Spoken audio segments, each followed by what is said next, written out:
Would need to say that if it does not. It's because it's delayed. Oh shit! It's a guy.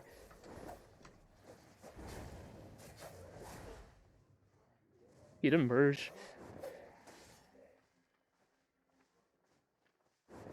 All right. Well, this is the moment of truth, though. We need to. Oh. Wait, this is it.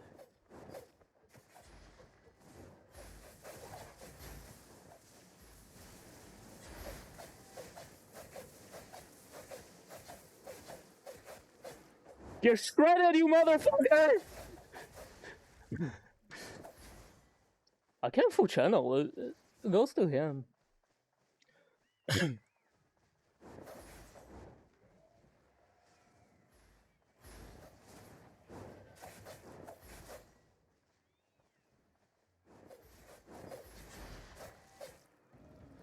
Let's go!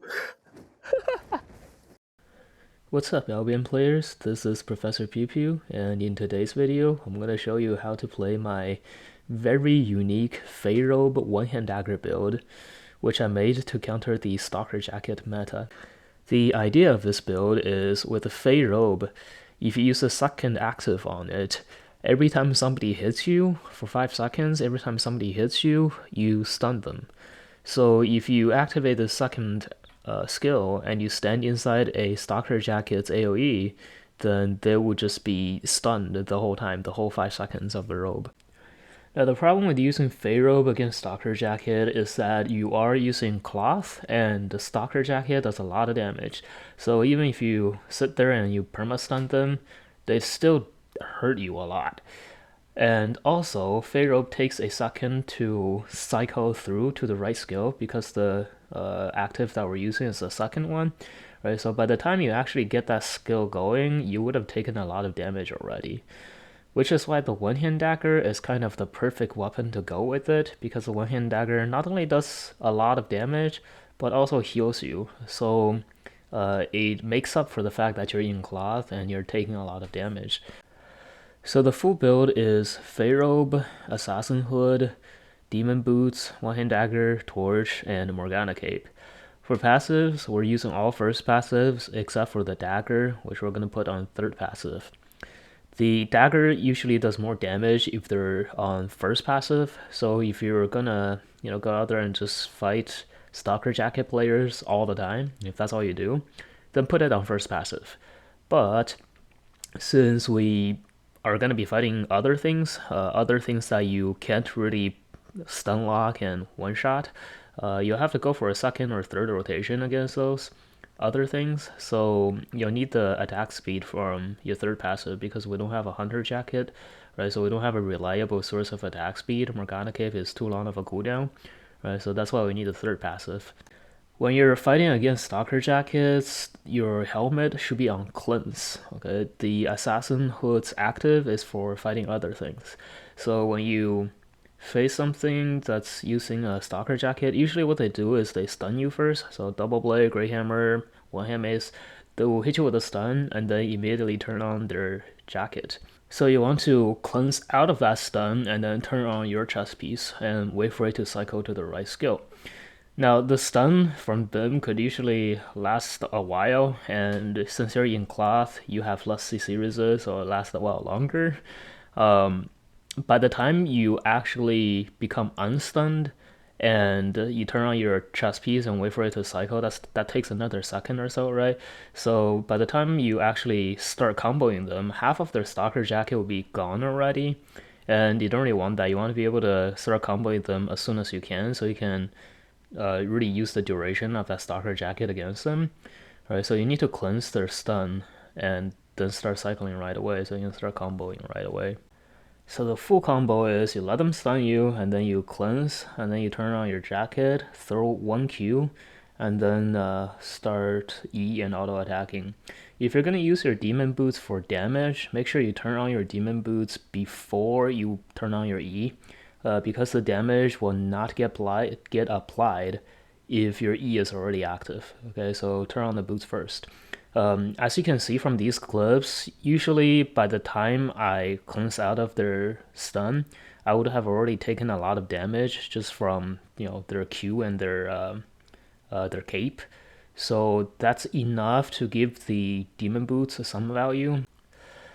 Usually I don't use my demon boots for damage, but if you want to use your demon boots for damage, let's say if you're way under geared, if you're fighting against the A3 and you have only 1400 IP, for example, then you will need the demon boots damage to do the one burst.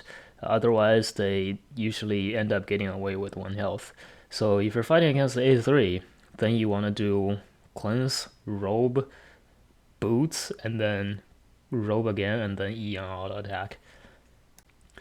But normally, like I said, unless I'm fighting against A3 Stalker Jacket, I would just save my boots, because the point of those boots for me is to never get ratted. If I get third partied or something, with a one-hand dagger, because you have a health sacrifice mechanic on it, it's easy to kind of get low HP and start proccing your boots. So that's what the boots are for, is for when you get third party. So I try to save it for when I get third partied.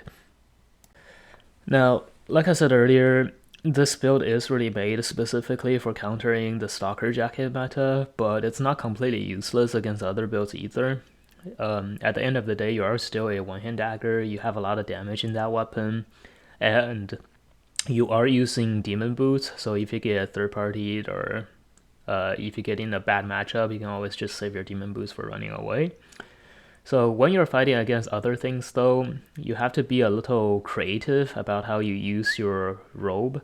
And also your helmet will no longer be on cleanse, right? So you put your helmet on the assassin skills actual active. And the way you use the assassin hood against other builds, for the most part, is you force them to use their defensives with their E, and then while they have their defensives up, you can't auto attack them, so you turn off your E, and then you channel your hood to do another E when their defensive is over. And while you're channeling your hood, you can use your robe to protect yourself so they don't do too much damage to you while you're trying to channel.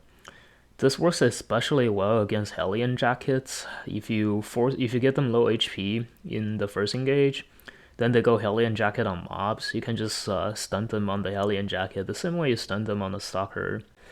And also in the last patch, since they made Cultist Cowl into direct damage, they wanted to make Cultist Cowl unreflectable, right? So they turned it into direct damage. So now this robe will also work on Cultist Cowls. Since the Cultist Cowl does flat damage, if they're way higher IP than you, then this is actually not a good idea, because they will outdamage the heal that you do with their dagger if your IP is too low. But if you're same IP or if they're lower IP, then you can pretty much cancel out all the Cultist Cowl damage with your dagger E's lifesteal. So if they put Cultist Cowl on you, feel free to just turn on your robe, turn on your E, and hit them. When you're fighting things that aren't Stalker Jackets, make sure that you know the limitations of your weapon. The one-hand dagger is a underdog weapon in this meta. We're really vulnerable against kiting, which means everything in the meta can kill us because everything can kite us.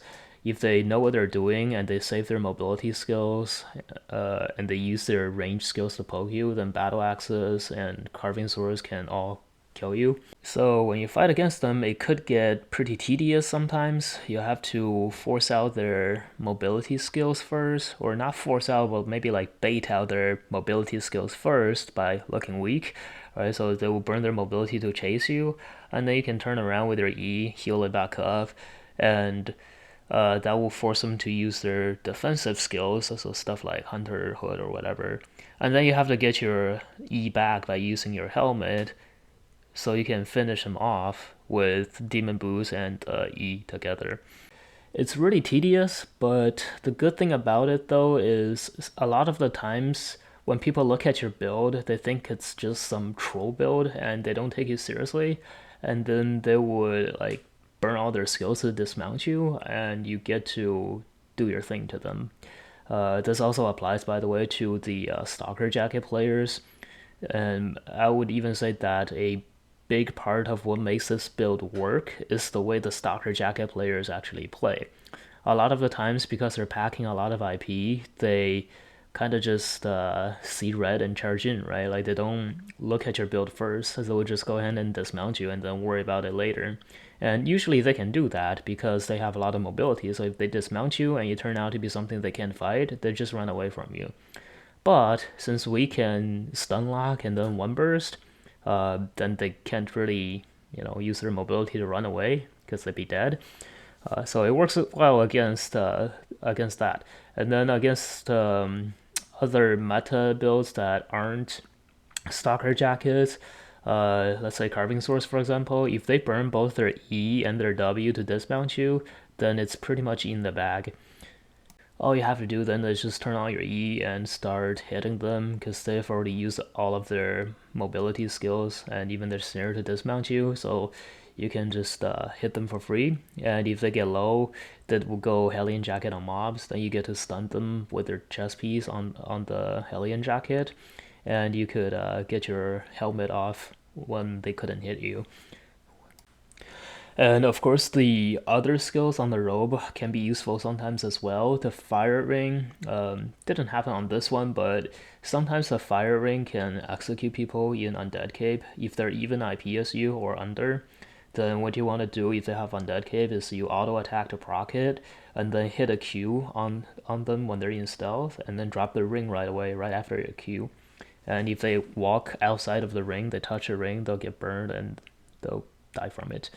And speaking of the ring, if you're thinking like, why don't you just use the ring of fire to trap people inside so you can auto attack them for free? It doesn't work like that, okay? The ring of fire is just like firewall. It's just like any other fear mechanic in the game. It applies fear to your target, and that's it. And fear always makes people run directly away from you.